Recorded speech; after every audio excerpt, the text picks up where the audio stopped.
Custom statuses help you clearly distinguish markups and communicate the current state of issues in a way that fits your workflow. To create a custom status, open the Markups list. Ensure that the status column is active. If it's not visible, click the Markups list menu dropdown. Hover over Columns, then click Status. Next, click the Settings icon on the Status column and select Manage Status. On the left side, you'll see the existing models. If you want to hide a status from the status column, simply uncheck its model. To add a new model, click Add and enter a name, such as Architect Approval.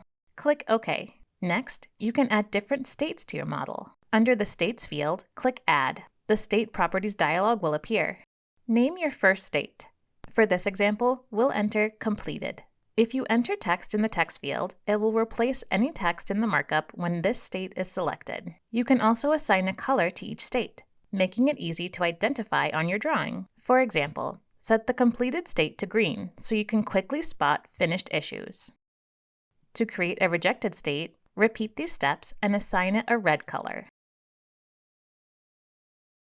You can adjust the order of your states using the arrow buttons. If you need to remove any model or state, select it and click the red X. To modify a custom status, select Modify and make your changes. You can set any model or status as the default for your column as well. When you're done, you can save your custom status to your profile by clicking Save to Profile, or remove it by selecting Delete from Profile.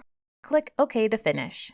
To set a status, first select the markup you want to update in the status column. Double-click in the status cell, select Architect Approval, then select your desired status.